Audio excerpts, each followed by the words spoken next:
जय श्री कृष्णा दोस्तों, स्वागत है आपका गीता ज्ञान चैनल पर। अगर गौर करें तो हम पाएंगे कि भगवान श्री कृष्ण का पूरा जीवन मैनेजमेंट की प्रयोगशाला जैसा है। कुरुक्षेत्र में दो सेनाओं के बीच खड़े होकर भारी तनाव के समय उन्होंने अर्जुन को जो ज्ञान दिया वह दुनिया में श्रेष्ठतम है। जीवन की श्रेष्ठतम बातें भारी तनाव और दबाव में ही बाहर निकलती हैं। अगर आप दिमाग को शांत और मन को स्थिर रखने की कोशिश करें तो सबसे बुरी परिस्थितियों में भी अपने लिए कुछ बहुत बेहतरीन निकाल पाएंगे। यही सिखाते हैं कृष्ण। गीता पढ़ने से पहले अगर इसी बात को समझ लिया जाए तो गीता पढ़ना सफल हुआ मानो। कभी अगर आपको जीवन की स्थितियों पर रोना आए तो एक बार श्री कृष्ण की जीवनी पर नजर जरूर डाल लें, रोना बंद कर देंगे आप। श्री कृष्ण ने एक जेल में जन्म लिया था और जन्म लेने के तुरंत बाद ही उन्हें रात में ही यमुना पार कर गोकुल ले जाया गया। तीसरे दिन ही राक्षसनी पूतना उन्हें मारने आ पहुंची और यहां से जो संघर्ष का सिलसिला शुरू हुआ वह देह त्यागने तक बना रहा। भगवान श्री कृष्ण का जीवन कहता है, आप कोई भी हो, संसार में आए हैं तो जब तक जीवन है आपको संघर्ष करना ही होगा। वे चाहे श्री कृष्ण हो या पुरुषोत्तम श्री राम, मानव अवतार लेकर परमात्मा भी सांसारिक चुनौतियों से बच नहीं पाए। लेकिन श्री कृष्ण ने कभी किसी बात की शिकायत नहीं की, हर परिस्थिति को जिया और जीता।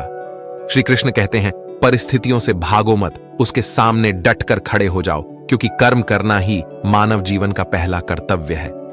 हम कर्मों से ही मुश्किलों को जीत सकते हैं। श्री कृष्ण ने अपनी शिक्षा मध्य प्रदेश के उज्जैन में सांदीपनी आर्षि के आश्रम में रहकर पूरी की थी।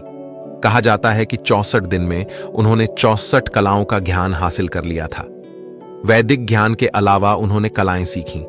शिक्षा ऐसी ही होनी चाहिए जो हमारे व्यक्तित्व का रचनात्मक विकास करे। संगीत, नृत्य, युद्ध सहित 64 कलाएं कृष्ण के व्यक्तित्व का हिस्सा बनी।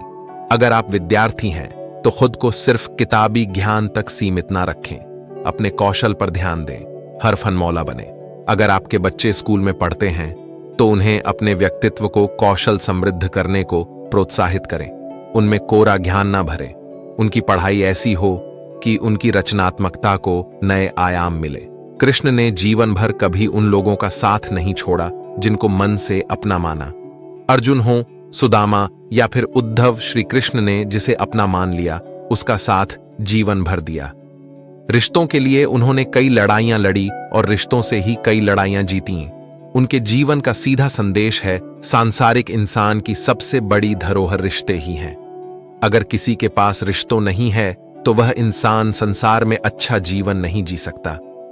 इसलिए रिश्तों को दिल से जिएं और उन्हें प्रेम से भरपूर बनाए रखें। श्री कृष्ण ने महाभारत का युद्ध होने से पहले शांति के लिए पांडवों और कौरवों के बीच मध्यस्थता की। हालांकि दोनों ही पक्ष युद्ध लड़ने के लिए आतुर थे, लेकिन श्री कृष्ण ने हमेशा चाहा कि कैसे भी युद्ध टल जाए। सबक यही है कि झगड़ों से कभी समस्याओं का समाधान नहीं होता। शांति के मार्ग पर चलकर ही हम समाज का रचनात्मक विकास कर सकते हैं। श्री कृष्ण ने समाज के लिए और मन के लिए शांति को ही सर्वोपरि कहा।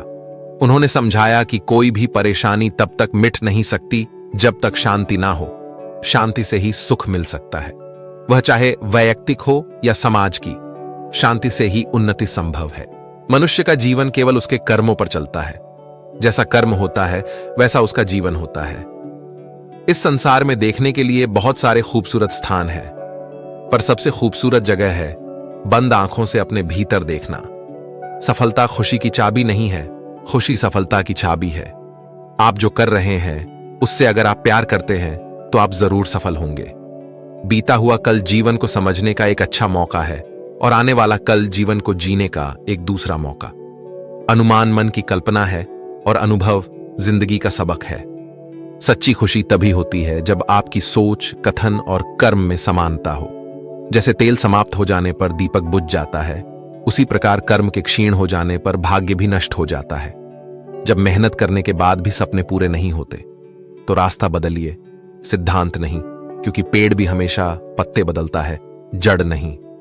मौन सबसे अच्छा उत्तर है किसी ऐसे व्यक्ति के लिए जो आपके शब्दों को महत्व नहीं देता। मनुष्य जन्म लेता है तो उसके पास सांसें तो होती हैं पर कोई नाम नहीं होता। जब मृत्यु होती है तो उसके पास नाम तो होता है पर सांसें नहीं होती। इसी सांस और नाम के बीच की यात्रा को जीवन कहते हैं। न किसी के अभाव में जियो, न किसी के प्रभाव में जियो। ये जिंदगी है आपकी, अपने स्वभाव में जियो। किसी के प्रति मन में क्रोध लिए रहने की अपेक्षा उसे तुरंत प्रकट कर देना अधिक अच्छा है। जैसे क्षण भर में जल जाना देर तक सुलगने से अधिक अच्छा है। मित्र गरीब है या अमीर मायने नहीं रखता, बल्कि वो आपके बुरे समय में आपका साथ कितना देता है यह मायने रखता है। इंसान चाहे जितना भी खुद को व्यस्त रख ले, जिससे वो प्रेम करता है उसकी यादों से नहीं बच सकता। जब आप दूसरों के लिए अच्छा चाहते हैं तो वही अच्छी चीजें आपके जीवन में वापस आती है। यही प्रकृति का नियम है। समय कभी नहीं रुकता। आज यदि बुरा चल रहा है तो कल अवश्य अच्छा आएगा। आप केवल निस्वार्थ भाव से कर्म कीजिए और वही आपके हाथ में है।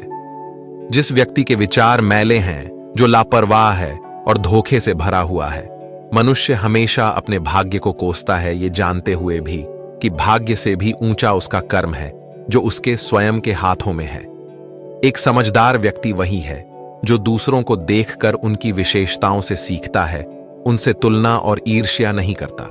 शस्त्र केवल शरीर को घायल कर देते हैं, किंतु शब्द आत्मा को भी घायल कर देते हैं। दुनिया में केवल माता और पिता ही ऐसे इंसान हैं जो चाहते हैं कि हमारे बच्चे हमसे भी ज्यादा कामयाब हों।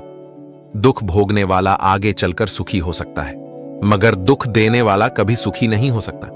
समय मनुष्य के बनाए मार्ग पर नहीं चलता, मनुष्य को समय के दिखाए मार्ग पर चलना होता है। इसी को नियति कहते हैं।